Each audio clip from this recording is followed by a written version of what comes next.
Hi guys, this is Peter Rodner for the Mokdong branch. This is my vlog for C2 Albatross Lesson 2.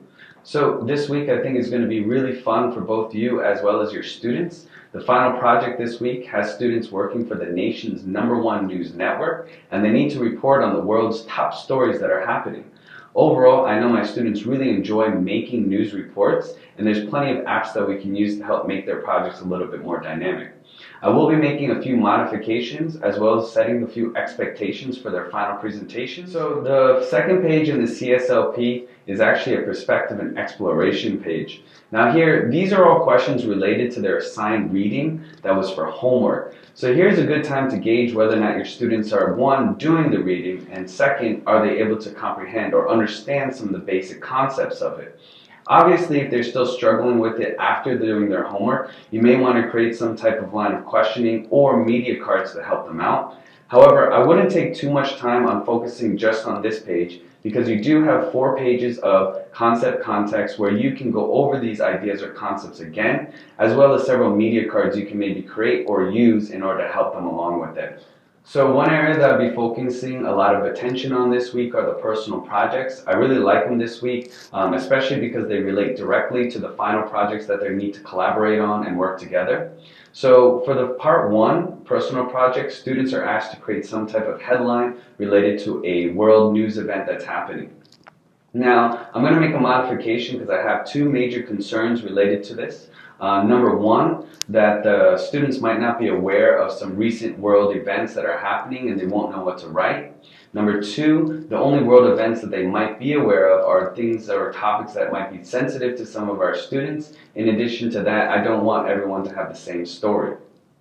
So to help resolve this issue, I'm going to be creating a line of media cards with some basic topics that students can hit on or create their own story about. 1 would be maybe related to some type of sport or a famous athlete. 2 could be related to some new technology or innovations that's happening around the world. 3rd could be related to any maybe extraterrestrial or space. And then 4th, any medical or new diseases that have maybe been discovered. It's really up to the students whether or not it's going to be maybe a positive story or a negative story.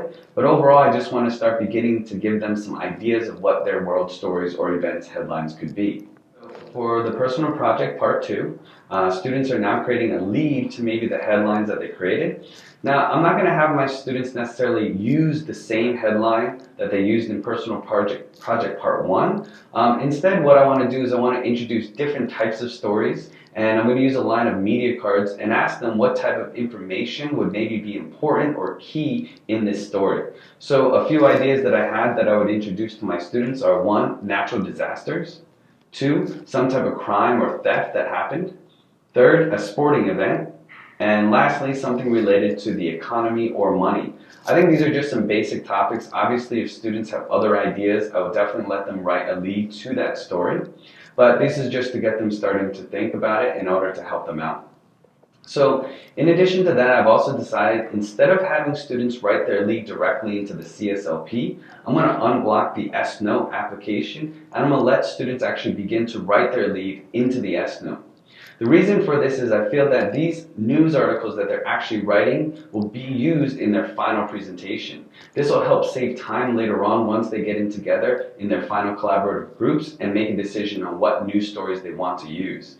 Here though, they can easily have it in the S-Note, and they can also take a screenshot and just add it into the CSLP later on. However, this way, when they get in their teams, they already have maybe a lead and even a headline already written, ready to go. So just a few tips for the final project. So one thing I'll be asking is my students to create or use at least 2 to 3 headline stories in their final projects. My hopes are that they'll use the stories that they created in their personal project part 1 and part 2. So because it's already in S-Note, all they'll have to do is maybe make a few edits or adjustments, as well as make sure that everyone has a good amount of speaking parts. As far as the roles that they can use in their final projects, my suggestions are you actually explain it to them and give them maybe specific roles to choose from. First is obviously there could be the network anchors in the actual newsroom. Second are the reporters. And 3rd could be maybe an eyewitness to the actual event or news story. And then finally, maybe some type of specialist. I think these will be enough roles, along with 2 to 3 stories where everyone have a sufficient amount of speaking parts overall.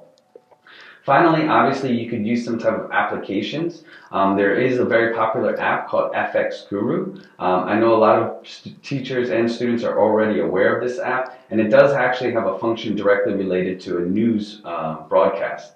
In addition to that, YouTube has tons of sound effects. A lot of my students like to use these in order to provide some type of intro music or some type of background sounds related to their story. Or if you want, you can also download some type of sound effect application that is also easily found on the Google Play Store. So one thing that I don't really have a huge concern about is the photography and video portion of the final presentation. I know my students really enjoy finding cool images, and I don't think they're going to have too much difficulty finding them to relate to the story that they want to report on.